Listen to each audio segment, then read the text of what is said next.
هوحاتنا فيدرالن كاب بوليتيكا مفتاتنا وتهدرو سقومت زخدل الجزء خمسة أخلتن تنتقلجهم أبي كامبالا زاليرتراوي كاب تابع وشتعدي زلوا عبيت ختماتات إرتراز بزح مخاناي تجيتات شوردا قليجهم كاب استحول لقدقاد وتلوق تطلعي كفت مع بالعلى تعرض جوجل عطوفانو سقومت نوسد لنا كبل كاب العلوت عزستي سراوتي تبيا فليت علام سلام تنهبلنا بيت بكل ميديا نساعات زحزنا محبريتات بغند نتبتات فيلمنا نسنا مكتتالكم بخبر بمعدام ناب زرزرم مبيلنا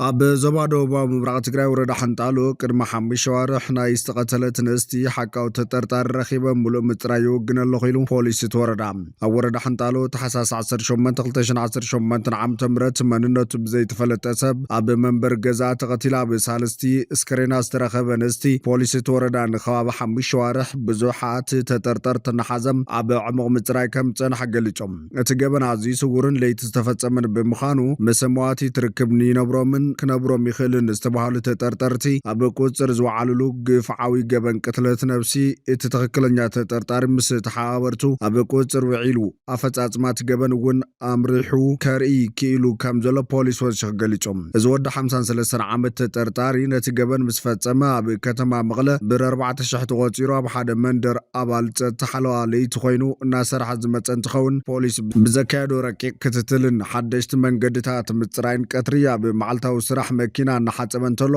ኣብ ሓምሻይ ወርሓ ብቁፅር ከም መዝዋዕለ ካብ ፖሊስ ወረዳ ሓንጣሎ ዝተረኸበ ሓበሬታ ረድዮም መዓልቲ ክነውሕ ዘይኮይኑ ገበን ፈፂምካ ካብ ተሓታትነት ከም ዘይምለጥ ዝገለጸ ፖሊስ እቲ ጉዳይ ኣጻርያ ብምዕቡል ብርኪ ምስ ኣብጽሖ ብምትሕባር ኣመራርሓ ደቂ ኣንስትዮ ዝባዶ ምብራቕን ኮሚሽን ፖሊስ ነታ ኣፈጻጽማ ተቐሪጽ ብምርዳእታን ቤት ፍርድን ካልኦት ዋኒናትን ከገልግል ተሰኒዱ ከም ዘሎ ድማ ገሊጹ ከም ሓበሬታ ኮሚሽን ፖሊስ ትግራይ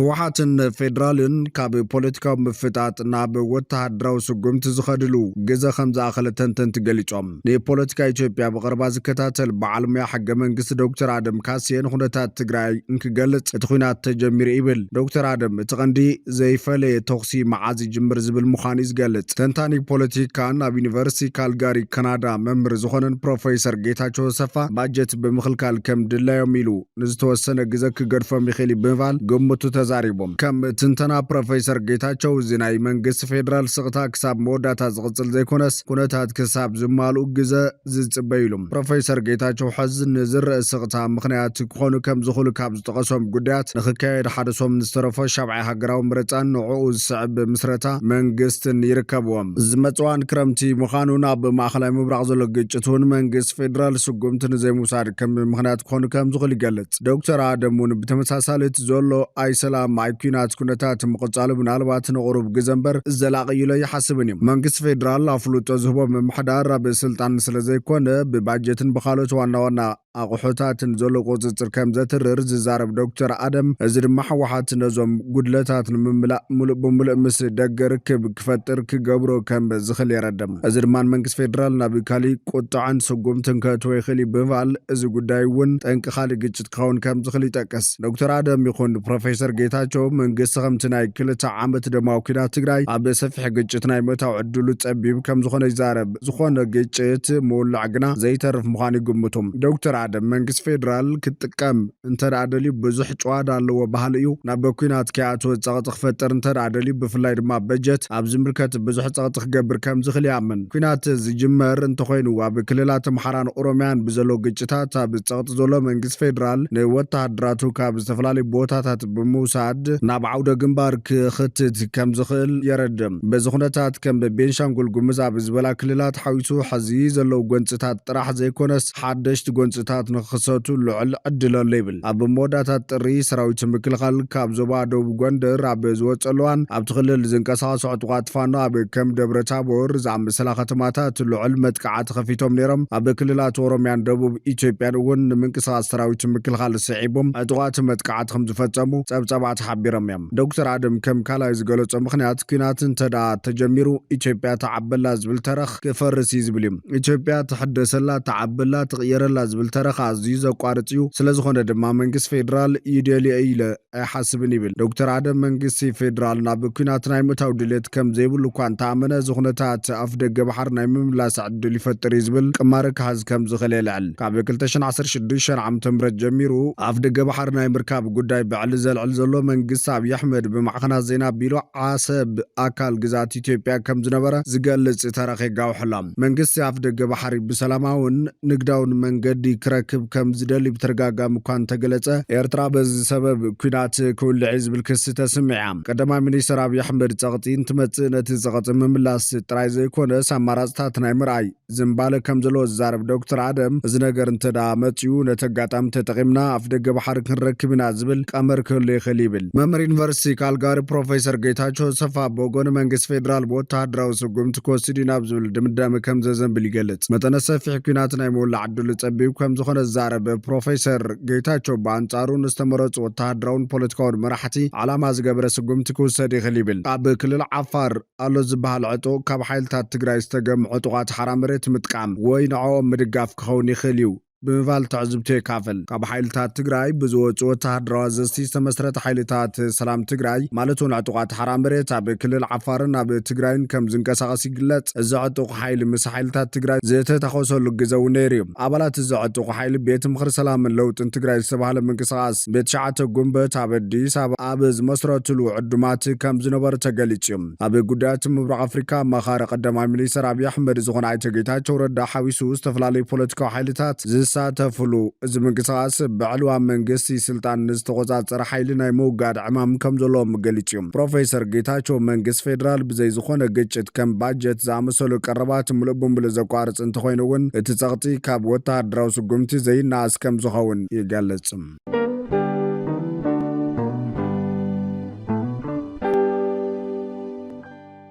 ኣብ ካምፓላ ዘሎ ኤርትራዊ ካብታ ኣብ ውሽጢ ዓዲ ዘሎ ዓበይቲ ከተማታት ኤርትራ ዝበዝሕ ምዃኑ ኣይተ ጌታቸው ረዳ ገሊጹም። ኣማኻሪ ቀዳማይ ሚኒስትር ኣብ ጉዳያት ምብራቕ ኣፍሪካ ኣይተ ጌታቸው ረዳ ንኣሜሪካዊ ነበር ኣባል ሲአይኤን ኣብ ጉዳያት ቀርኒ ኣፍሪካ ዝኾነ ካሜሮን ሆድሰን ርእቶ መውሃቢ ኣትዩ መልሲ ይህቡ ዘሎ። እቲ ኣሜሪካዊ ኪላ ድሕንነት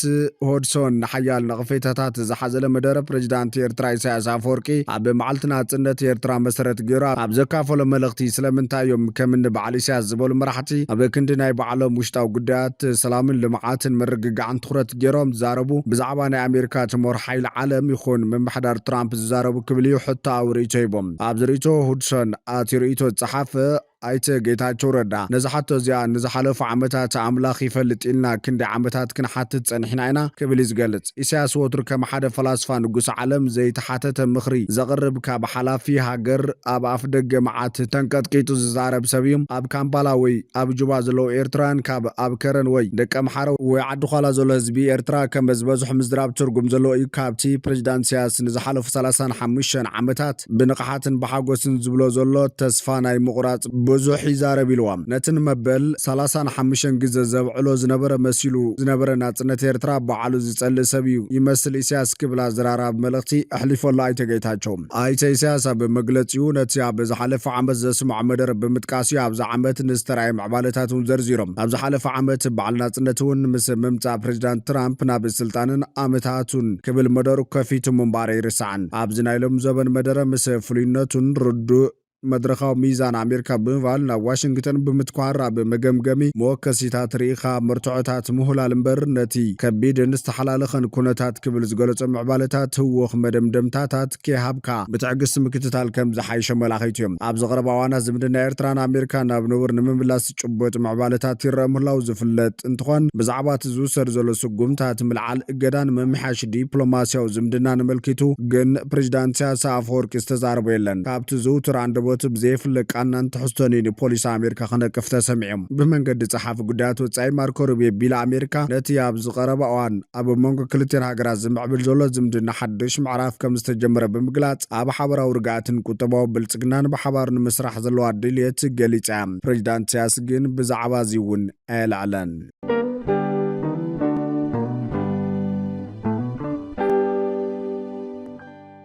ካብ ዝተሓባሉ ጉድጓድ ወፂሉ ወቅቱ ጸላይ ከፈጽም ኣብ ልዕሊ ዝጻዕር ዘሎ እጦ ጉጅለ ፋኖ ስጉምትን ወስደለና ክብል ካብ ላዕሎት ኣዘዝቲ ሰራዊት ኢትዮጵያ ተዛሪቦም ኣብ ክልል ኣምሓራ ዝካየድ ዘሎ ወተሃደራዊ ግጭት ብዝምልከት ብሓለፍቲ ምክልኻል ኢትዮጵያ ዝወሃቡ መብርህታት ኣብ ዝቐጸሉ ወቅቲ ኣዛዚ እዚ ምብራቅ ጀነራል መሐመድ ተሰማ ኣብ ህልውይ ኩነታት እቲ እዚ ተዋፊሩሉ ዘሎ ከባቢ ጎጃም ብዝምልከት ዝርዝር መብርሂ ይብሎም እቲ ጀነራል ህልው ኩነታት ናይቲ ኣኽራር ዝበሎ ጉጅለ ፋኖ መልኪቱ ኣብ ዘስማዕ ዘረባ ኣብ ነፍሲ ወከፍ ጉድጓድ ተሓቢኦም ጥራዮም ዘለዉ ሕዚ ድማ ይወፀሎ ክብል ገሊፅዎም እቲ ጀነራል ኣብ ዞባ ሰሜን ጎጃም ምዕራብ ጎጃም ደቡብ ጎንደርን ንዝርከቡ ሓይልታት ጸላይ ሓያል ጽፍዒ ተውሪድናሎም ኣለና እቶም መኽረርቲ ኣብ ጎኒ ታሪኻውያን ጸላትና ኮይኖም ይቃለሱ እኳ እንተሃለዉ ብመስዋዕቲ ልምዓት ዝቐንዐ ሕብረተሰብናን ሓይልታት ጸጥታናን ግን ተሳዒሮም እዮም ብምባል ህዝቢ ልኡኽ ታሪኻዊ ጸላእቲ ዝኾኑ ሓይልታት ንምውጋድ ሓሳብ ብምሃብ ሓላፍነት ክወስድ እውን ፀውዖም እቲ ጀነራል ዘረባ ዘስምዕ ዘሎ ሓደ ካብ ኣዘዝቲ ሰራዊት ኢትዮጵያ ብዕጡቕ ጉጅለ ፋኖ ድሕሪ ምቕታል እዩ ፋኖ ንጀነራል ኣስናቀ ኣይተነው ከም ዝቐተሎ ኣረጋጊፅ ኣለኹ ኢሉ ፋኖ ንክልተ ሰዓታት ኣብ ዘካየደ ውግእ ሓንቲ ሬጅመንት ሰራዊት ኢትዮጵያ ከም ዝደምሰሰ እውን ኣፍሊጡ እዩ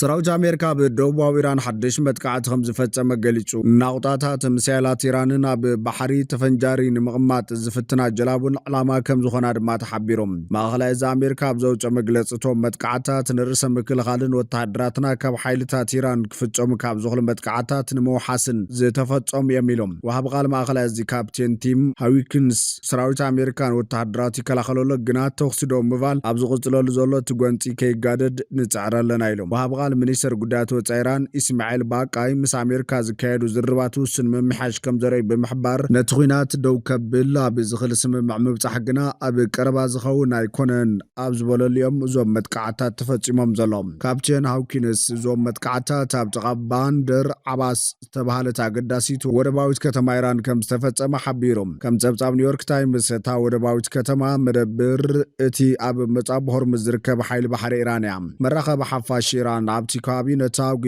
ምስ ተሰምዐ ሰንበዚ ባንደር ዓባስ ምርመራ የካይዱ ከም ዘለው ጸብጺበን ነይረን ኢራን ነዞም ካብ ኣሜሪካ ዝተፈጸምዋ መጥቃዕታት ክሳብ ሕዚ ምላሽ ሃበትን እዞም ናይ ሕዚ መጥቃዕታት ኣብ መንጎ ዋሽንግተንን ቴህራንን ይካየድ ዘሎ ዘተ ሰላም እንታይ ዓይነት ጽልዋ ከም ዝህልዎም ንጹር ኣይኮነን ሚኒስተር ጉዳያት ወፃኢ ኣሜሪካ ማርኮ ሩቢዮ ነቲ መጥቃዕቲ ስዒቡ ሕዚ እውን ኣብ ስምምዕ ምብጻሕ ይከኣል ኢሎም ብኣሸማጋላይነት ቀዳማይ ሚኒስተር ቀጠር ሶሉስ ምስ ላዕለዎት ተዛተይቲ ኢራንን ሚኒስተር ጉዳያት ወፃኢን ዝርርባት ከም ዝቕጽሉ ድማ እንፊቱሎም